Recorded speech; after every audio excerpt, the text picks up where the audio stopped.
Hello friend, online classes पर आप सभी लोग का स्वागत है।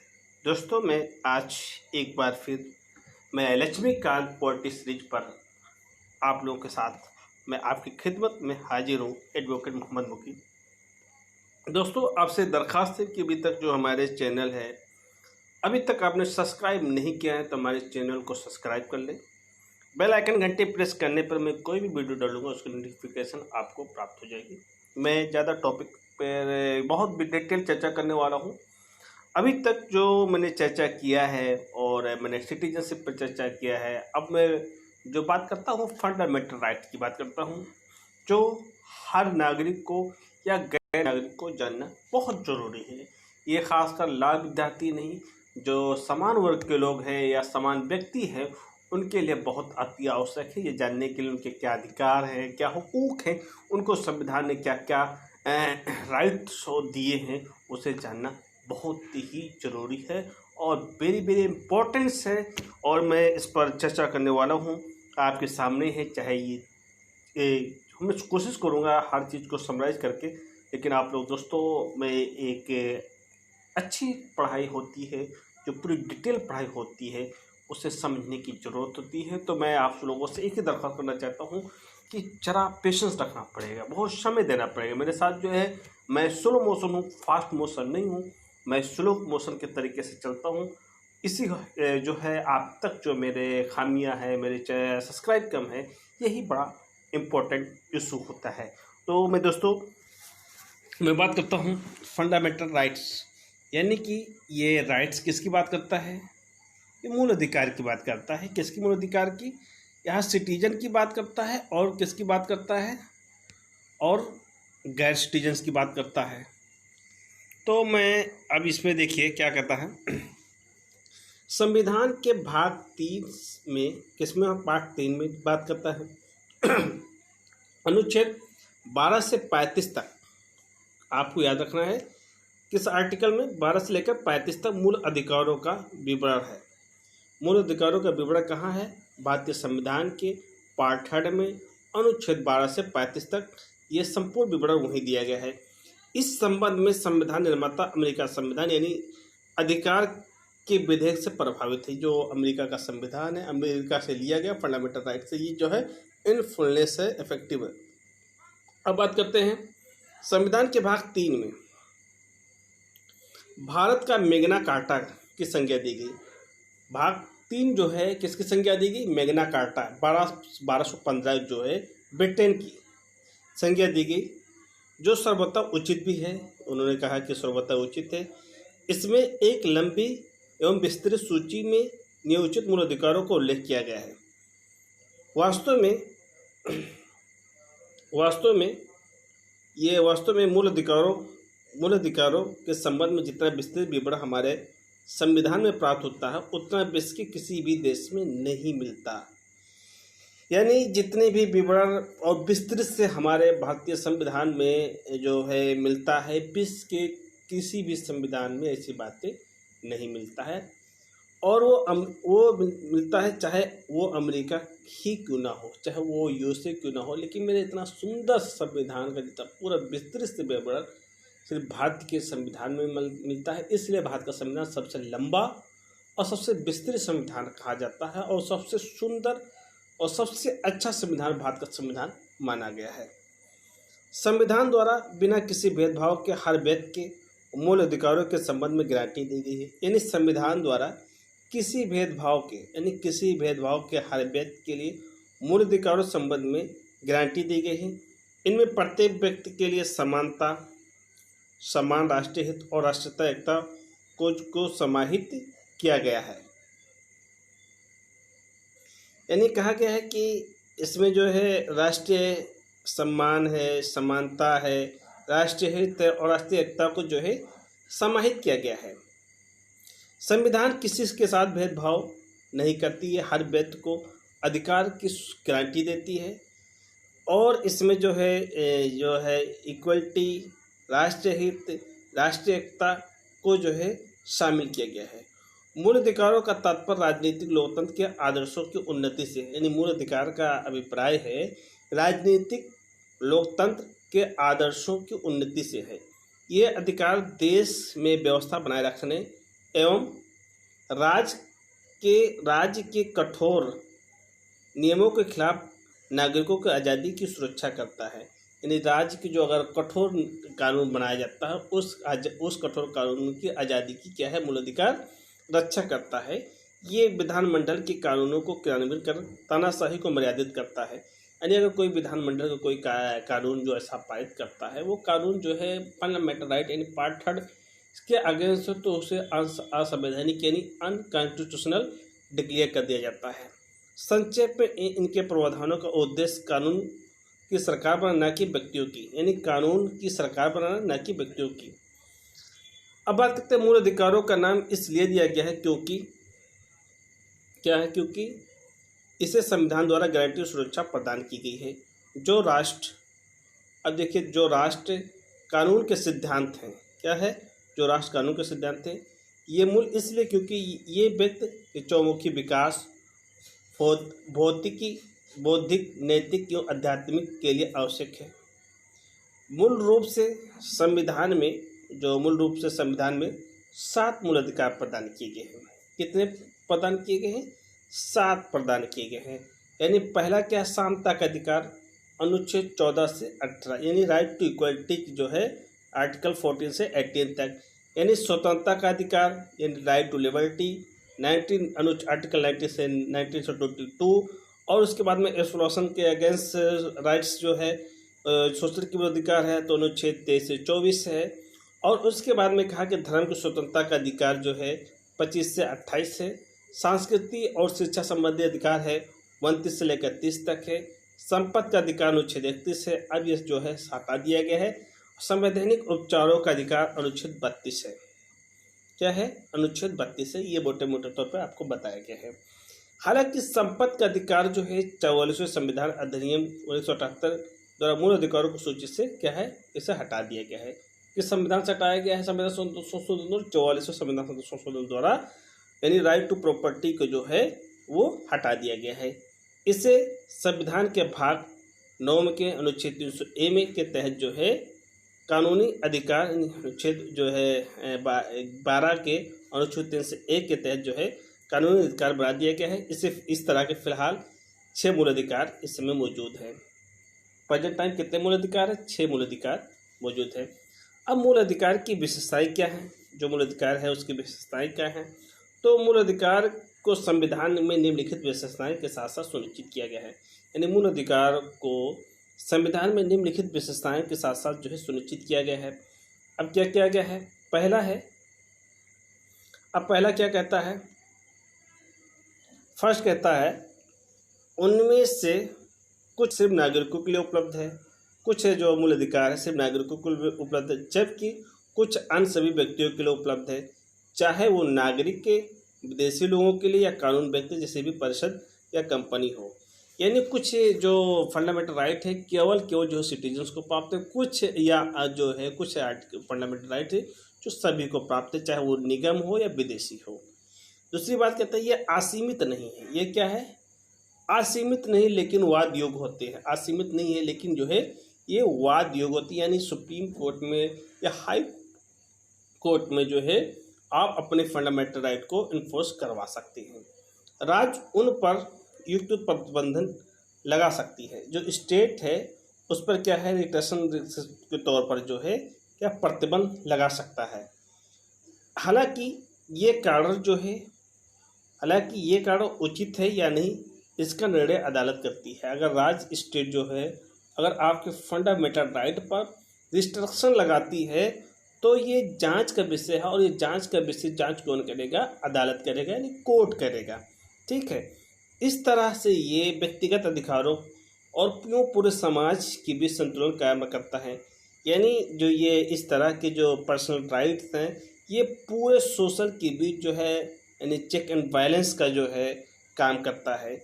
ये संतुलन व्यक्तिगत स्वतंत्रता एवं सामाजिक नियंत्रण के बीच होता है। यानी ये संतुलन जो है व्यक्तिगत स्वतंत्रता एवं सामाजिक नियंत्रण के बीच होता है। ठीक है। अब तीसरी बात कहता है कुछ मामले को छोड़कर, क्या है? कुछ मामलों को छोड़कर इनमें ज़्यादातर अधिकार राज्य के मनमाने रवैये के खिलाफ है। जो मनमाना है उस मनमाने को भी जो है अधिकारयुक्त माना गया है। जैसे राज्य के खिलाफ कोई कार्यवाही या व्यक्तिगत खिलाफ कार्यवाही जब अधिकार और राज्य की कार्यवाही के खिलाफ हो या किसी व्यक्ति के द्वारा इसका उल्लंघन हो रहा तो संवैधानिक उपाय नहीं बल्कि व्यक्तिगत प्रतिकार है। जो है क्या है, संवैधानिक उपाय नहीं ये बल्कि व्यक्तिगत प्रतिकार, यानी कुछ मामलों को छोड़कर, कोई कुछ मामले हैं उसे छोड़कर इनमें जो ज़्यादातर अधिक राज्य के मनमाने रवैये के खिलाफ है, राज्य आपके मनमाने के खिलाफ कर रहा है, राज्य अपने मनमाने के तहत आपकी ज़मीन हड़प ले रहा है, यानी जो आपको फंडामेंटल राइट है आपको अवमानयित कर रहा है, आपके साथ वो बुरे बर्ताव कर रहा है, तो उससे क्या है, ये जो है संवैधानिक उपाय नहीं बल्कि उससे व्यक्तिगत किया वो कार्य किया उसे प्रतिकर देना पड़ेगा। ठीक है। अब इन चौथी बात कहता है इनमें कुछ नकारात्मक विशेषताएं वाले होते हैं, जैसे कि राज्य के प्राधिकारों को सीमित करने से संबंधित है, जबकि कुछ सकारात्मक होते हैं जैसे व्यक्तियों के लिए विशेष सुविधाओं का प्रदान करना। पांचवी बात करता है ये न्यायोचित है, ये व्यक्तियों के अदालत जाने की अनुमति देता है। अगर जस्टिसफुल है तो व्यक्तियों को अदालत जाने की क्या है अनुमति देता है, जबकि इसका उल्लंघन होता है जब भी इनका उल्लंघन होता है। छठवीं बात कहता है इन्हीं उच्चतम न्यायालय द्वारा गारंटी व सुरक्षा प्रदान की जाती है, जो इन्हें है सुप्रीम कोर्ट द्वारा जो है गारंटी व सुरक्षा प्रदान की जाती है। हालांकि पीड़ित व्यक्ति सीधे उच्चतम न्यायालय जा सकता है, जो पीड़ित है उसका फंडामेंटल राइट को सस्पेंड किया गया है, उसका फंडामेंटल राइट को जो है छीना जाता हो तो वो सुप्रीम कोर्ट में शरण ले सकता है। यह आवश्यक नहीं है केवल उच्च न्यायालय के खिलाफ ही वो अपील कर लेकर जाए, ये जरूरी नहीं है कि उच्च न्यायालय अगर सुनवाई कर ले तो उसके खिलाफ वो अपील लेकर जाए। ठीक है, वो सुप्रीम कोर्ट में भी डायरेक्ट जो है न्याय के लिए दरवाजा खटखटा सकता है, ये बात करता है छठवीं बात। सातवीं बात कहता है ये जो है क्या है, ये अस्थायी नहीं है, ये व्यवस्था जो है अस्थायी नहीं। संसद इनमें कटौती या कमी कर सकता है, संसद जो है इनमें कटौती या कमी कर सकता है, लेकिन संशोधन अधिनियम के तहत न कि साधारण विधेयक द्वारा। ये क्या है, संशोधन के तहत, किस संशोधन अधिनियम के तहत, ना कि साधारण विधेयक द्वारा। कोई इसमें सिंपल जो है बिल द्वारा लाकर जो है ये नहीं किया जा सकता है। ये सब संविधान के मूल ढांचों को प्रभावित किए बिना किया जा सकता है। जो संविधान के मूल ढांचे है उसे छेड़छाड़ किए बिना ही किया जा सकता है, उसे छेड़छाड़ नहीं किया जाता। जो फंडामेंटल बेसिक स्ट्रक्चर है उसके साथ कोई छेड़छाड़ नहीं किया जा सकता है। मूल अधिकारों के संशोधन को अध्याय 11 में सविस्तार से वर्णित किया गया है। जो मूल अधिकार के संशोधन के जो पाठ अध्याय जो हम आगे पढ़ेंगे वहाँ जो है विस्तार से वर्णित किया गया है। ठीक है। आठवीं बात कहता है राष्ट्रीय आपातकाल की, यानी जो राष्ट्रीय आपातकाल की सक्रियता के दौरान अनुच्छेद 20 और 21 प्रत्याभूत अधिकारों को छोड़कर इन्हें निलंबित किया जा सकता है। क्या है, निलंबित किया जा सकता है, यानी किया जा सकता है। अनुच्छेद 19 उल्लिखित 6 मूल अधिकारों को तब तक स्थगित किया जा सकता है जब युद्ध या विदेशी आक्रमण के आधार पर राष्ट्रीय आपातकाल की स्थिति क्या हो। पहला कंडीशन है जब युद्ध या विदेशी आक्रमण के आधार पर या राष्ट्रीय आपातकाल की स्थिति में घोषणा की गई हो, और इसे सशस्त्र विद्रोह आंतरिक आपातकाल के आधार पर स्थगित नहीं किया जा सकता है। राष्ट्रीय आपातकाल के दौरान मूल अधिकारों का निलंबन अध्याय 16 में विस्तार से वर्णित किया गया है। नौवीं बात करते हैं 29 अनुच्छेद 31 का संपत्ति आदि अधिग्रहण पर कानून की रक्षा द्वारा इनके क्रियान्वयन की सीमाएं हैं। अनुच्छेद 31 ख कुछ अधिनियमों और विनियमों को विधि मान्यकरण 9वीं अनुसूची में शामिल किया गया है, और अनुच्छेद 31 ग कुछ निर्देशक तत्वों को प्रभावित करने के लिए विधियों की व्यावृत्ति आदि है। 10वीं पॉइंट करता है सशस्त्र बलों, अर्धसैनिक बलों, पुलिस बलों, गुप्तचर संस्थाओं और ऐसी सेवाओं से संबंधित जो सेवाओं की क्रियान्वयन पर संसद प्रतिबंध आरोपित कर सकती हो, अनुच्छेद 33। और उसके बाद में 11 बात कहती है कि ऐसे इलाकों में भी उनका क्रियान्वयन रोका जा सकता है जहां फौजी कानून प्रभावी हो। फौजी कानून का मतलब सैन्य शासन से है जो असमान परिस्थितियों में लगाया जाता है। अनुच्छेद 34 वो राष्ट्रीय आपातकाल से भिन्न है, जो है 34 से जो है वो राष्ट्रीय आपातकाल से अलग है। अब 12 कहते हैं 12 पॉइंट क्या कहता है, 12 पॉइंट कहते हैं इनमें ज़्यादातर अधिकतर स्वयं प्रवर्तित हैं, जबकि कुछ को कानून को मदद से प्रभावी बनाया जाता है। ऐसे कानून की देश की एकता के लिए संसद द्वारा बनाया जाता है, न कि विधानमंडल द्वारा, ताकि संपूर्ण देश में एकरूपता बनी रहे। अनुच्छेद 35 की बात करता है। ठीक है, अब जो है हम राज्य की परिभाषा की बात करते हैं। यह आपके हेडिंग है कि स्टेट की परिभाषा बताइए। अब स्टेट की परिभाषा क्या है, इस पर हम चर्चा करेंगे। अब स्टेट की परिभाषा क्या है ये देखिए। स्टेट की परिभाषा जो है मूल अधिकारों से संबंधित विभिन्न उपबंधों में है, यानी मूल अधिकार से रिलेटेड है और विभिन्न प्रोविजंस में दिए गए हैं। राज्य शब्द का प्रयोग किया गया है इस तरह अनुच्छेद 12 के भाग 3 के उद्देश्य के तहत परिभाषित किया गया है। इसके अनुसार राज्य में निम्नलिखित शामिल है। क्या क्या शामिल है? अब देखिए, कार्यकारी एवं विधायी अंग संघीय सरकार को क्रियान्वित करने वाली सरकार, यानी कार्यकारी और विधायी अंगों में संघीय सरकार में क्रियान्वित करने वाली सरकार और भारत की संसद। राज्य सरकार विधायी अंग को प्रभावित करने वाली सरकार व राज्य विधानमंडल। सभी स्थानीय निकाय अर्थात नगरपालिका, पंचायत, जिला, बोर्ड सुधार और न्यास आयात। और उसके बाद में कहा कि अन्य सभी निकाय अर्थात वैधानिक या गैर संवैधानिक प्राधिकरण जैसे LIC, OGC, सेल आदि। इस तरह राज्य को विस्तृत रूप से परिभाषित किया गया है। इसमें शामिल है इकाइयों के कार्यों को अदालत तब चुनौती दी जा सकती है जब मूल अधिकारों का हनन हो रहा हो, यानी जो है इस तरह की विस्तृत रूप से परिभाषित किया गया है। इसमें शामिल इकाइयों के कार्यों को अदालत में तभी चुनौती दी जा सकती है जब मूल अधिकारों का हनन हो रहा हो। ठीक है, उच्चतम न्यायालय के अनुसार किसी भी उस निजी इकाई या एजेंसी को जो बतौर राज्य की संस्था में काम कर रहा हो वो अनुच्छेद 12 के तहत राज्य के अर्थ में आती है। ठीक है, अब मूल अधिकारों से असंगत विधियां। अब क्या बात करता है मूल अधिकारों से असंगत विधियां? अनुच्छेद 13 घोषित करता है कि मूल अधिकारों से असंगत या उनका अल्पीकरण करने वाली विधियां शून्य होंगी। दूसरे शब्दों में ये न्याय समीक्षा योग्य है। ये सब उच्चतम न्यायालय के अनुच्छेद 32 और उच्च न्यायालय के अनुच्छेद 226 में प्राप्त है। ठीक है, अनुच्छेद 235 में प्राप्त है। अब उसके बाद में कहता है कि जो किसी विधि के मूल अधिकारों को उल्लंघन होने के आधार पर गैर संवैधानिक विधि अवैध घोषित कर सकते हैं। अनुच्छेद 13 के अनुसार विधि शब्द में निम्नलिखित शामिल कर व्यापक रूप से दिया गया है। पहला क्या है? अस्थायी विधियां संसद या राज्य विधानमंडल द्वारा पारित।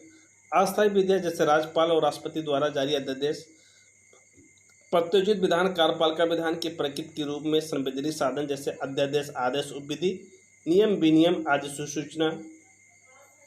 विधि या गैर विधि स्रोत जैसे विधि का बना रखने वाली रूढ़ियां या प्रथा। न केवल विधान बल्कि उपरोक्त में से किसी को अदालत में मूल अधिकारों का हनन पर चुनौती दी जा सकती, अवैध घोषित किया जा सकता है। अब देखते हैं समता का अधिकार। अनुच्छेद 14 से 18 तक की बात करते श्रेणी 1 है। अब इसमें क्या है? समता के अधिकार में निहित क्या है? इसमें बात करता है कि विधि क्या है, जो है विधि के समक्ष समता या विधियों के समाज संरक्षण की बात करता है। तो अनुच्छेद 14 धर्म, मूल वंश, लिंग, जन्म स्थान के आधार पर विभेद परिषद। अनुच्छेद 15 से कहता है लोक नियोजन के विषय के अवसर की समता। अनुच्छेद 16 अस्पृश्यता का अंत, उसका आचरण निषेध। अनुच्छेद 17 सेना या विद्या संबंधी समान सेवाएं सभी उपाधियों पर रोक। अनुच्छेद 18 छह अधिकारों को सुरक्षा जो है वाक अभिव्यक्ति, सम्मेलन, संघ बनाने, संचालन, निवास, वृत्त। अनुच्छेद 19 और बी कहता है क्या? अपराधों के लिए दोषित के संबंध में संरक्षण। अनुच्छेद 20 प्राण और देह स्वतंत्रता का संरक्षण। अनुच्छेद 21 प्रारंभिक शिक्षा के अधिकार। अनुच्छेद 21A कुछ दशाओं में गिरफ्तारी निरोध से संरक्षण। अनुच्छेद 22 बलात्कार श्रम प्रतिषेध। अनुच्छेद 23 कारखानों आदि बच्चों को नियोजन के प्रतिषेध। अनुच्छेद 24 और उसके बाद अंतःकरण। और इसके बाद में क्या कहा कि ये शोषण के विरुद्ध के अधिकार थे। और ये धर्म स्वतंत्रता के अधिकार चौथी बात करता है। धर्म स्वतंत्रता के अधिकार में क्या कहता है? धर्म स्वतंत्रता के अधिकार में क्या कहता है? अंतःकरण और धर्म के अबाध रूप से मनाने और आचरण और प्रचार करने की स्वतंत्रता। अनुच्छेद 25 अनुच्छेद 26 धार्मिक कार्यों के प्रबंध की स्वतंत्रता। अनुच्छेद 26 किसी धर्म में अभिवृद्धि के लिए करों को संदाय करने के स्वतः अनुच्छेद 27। और उसके बाद में बात करते हैं कि पांचवी बात करता है सांस्कृतिक शिक्षा संबंधी अधिकार, यानी सांस्कृतिक और शिक्षा संबंधी अधिकार अनुच्छेद 29 से 30। इसमें क्या है कि पहला है, इसके डी बताते हैं कुछ शिक्षा संस्थाओं को धार्मिक उपासना उपस्थिति होने के बारे में स्वतंत्रता अनुच्छेद 29 28। अब ए कहता है अल्पसंख्यकों की भाषा क्या है, अल्पसंख्यकों की भाषा लिपि संस्कृति सुरक्षा अनुच्छेद 29। शिक्षण संस्थाओं की स्थापना, यानी जो शिक्षण है संस्थाओं की स्थापना प्रशासन अल्पसंख्यक वर्गों के अधिकार अनुच्छेद 30। अब बात करते हैं कि संवैधानिक उपचारों का अधिकार अनुच्छेद 32। और इसमें क्या क्या है, मूल अधिकारों को प्रवर्तित कराने के लिए उत्तम न्यायालय जाने के अधिकार में शामिल याचिका है बंदी पत्र निश्चयकरण। पहला क्या है, बंदी पत्र हैबियस कॉर्पस। दूसरा क्या है, परमादेश एमेंडस पत्र से सरोसरी उत्प्रेषण अधिकार कुछ क्वारंटो। ये 5 प्रकार के रिटे हैं। अब बात करते हैं कि केवल नागरिक को प्राप्त मूल अधिकार जो विदेशी को प्राप्त नहीं है।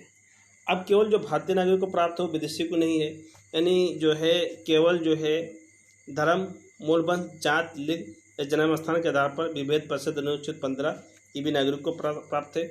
लोक नियोजन के विषय में अवसर की समानता अनुच्छेद 16 ये भी नागरिक को प्राप्त है। विचार और अभिव्यक्ति शांतिपूर्ण सम्मेलन निर्वाध विचार निवास से बनाने की स्वतंत्रता अनुच्छेद 19 ये भी प्राप्त है। अल्पसंख्यकों को शिक्षा और संस्कृति संविधान अनुच्छेद 29 ये भी प्राप्त है। अल्पसंख्यकों को अपने धर्म के प्रचार हेतु शिक्षा संस्थाओं की स्थापना अनुच्छेद 30 ये भी प्राप्त है। और क्या नहीं प्राप्त है ये देखते हैं। और विदेशी नागरिकों को जो है प्राप्त है विधि के समझ समता, विधियों के समझ संरक्षा अनुच्छेद 14 है, ये विदेशियों को भी प्राप्त है। अपराधों के दोषसिद्धि और संबंध संरक्षण ये अनुच्छेद 20 ये भी विदेशियों को प्राप्त है। और उसके बाद प्राण देह स्वतंत्रता का संरक्षण अनुच्छेद 21 ये भी विदेशियों को प्राप्त है। और प्रारंभिक शिक्षा का अधिकार 21A ये भी विदेशियों को प्राप्त है। कुछ मामलों में राशन नजरबंदी का संरक्षण, कुछ मामलों में ये भी अनुच्छेद 22 ये भी विदेशियों को प्राप्त है। बलात्कार, श्रम, अवैध व्यापार, मानव व्यापार के विरुद्ध प्रतिषेध है अनुच्छेद 23 ये भी विदेशियों को प्राप्त है। कारखाने आदि बच्चों को नियोजन प्रतिषेध अनुच्छेद 24 ये भी प्राप्त है। धर्म की अभिवृद्धि के लिए प्रयास करने की स्वतंत्रता अनुच्छेद 25 ये भी विदेशियों को प्राप्त है। धार्मिक संस्थाओं को संचालन की स्वतंत्रता अनुच्छेद 26 ये भी विदेशियों को प्राप्त है। धर्म में किसी प्रोत्साहित करने हेतु कुछ छूट का अनुच्छेद 27 ये भी प्राप्त है। कुछ विशेष संस्थाओं में धार्मिक आदेशों जारी करने की स्वतंत्रता ये भी प्राप्त है। तो ये बात मोटे तौर पर हो चुकी है। अब हम बात करेंगे मूल अधिकारों से जो है जो डिटेल में बात करते हैं। इस तरह अनुच्छेद 13 घोषित करता है कि संविधान संशोधन में कोई विधि नहीं है। क्या है जो अब ये क्या कहती है कि इस तरह अनुच्छेद 13 घोषित करता है कि संविधान संशोधन कोई विधि नहीं है, इसलिए उसे चुनौती नहीं दी जा सकती है। यद्यपि उच्चतम न्यायालय ने केशवनाथ भारती के मामले में 1973 में कहा कि मूल अधिकारों के हनन के आधार पर संविधान संशोधन को चुनौती दी जा सकती है। यानी केशवनाथ भारती के मामले में कहा कि संविधान के जो कहा कि मूल अधिकारों का अगर हनन हो रहा है तो संविधान संशोधन की क्या है चैलेंज की जा सकती है। ये केशवनाथ भारती 1973 में कहा गया। यदि वो संविधान के मूल ढांचे के खिलाफ हो तो यहाँ मूल ढांचा की बात आई तो अवैध घोषित किया जा सकता है, संशोधन को अवैध घोषित किया जा सकता है। अब बात आती है डिटेल से बात करना पड़ना जो है हमें समानता का अधिकार पढ़ना है। क्या पढ़ना है?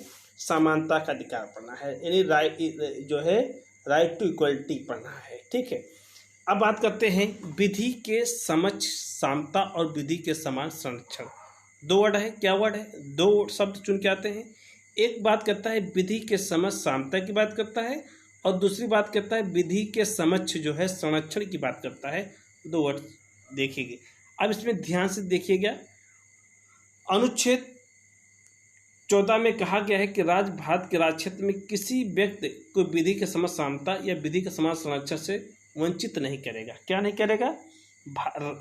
इस अनुच्छेद 14 में कहा गया कि भारत के राज्य क्षेत्र में किसी भी व्यक्तिगत को विधि के समक्ष समता या विधियों के समान संरक्षण से वंचित नहीं करेगा।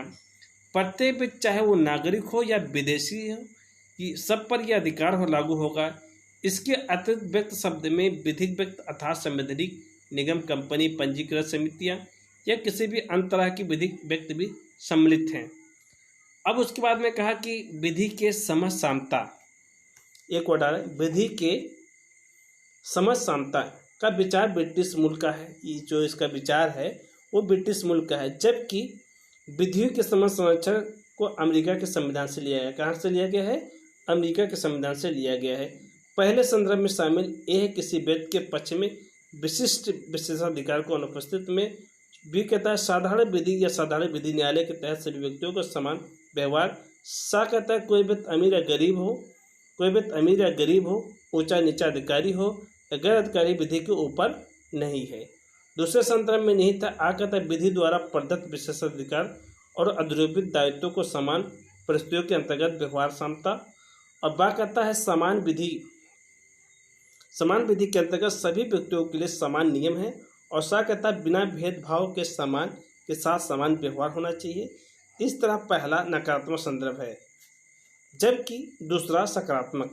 हालांकि दोनों का उद्देश्य विधि अवसर के न्यायिक समानता है। ठीक है।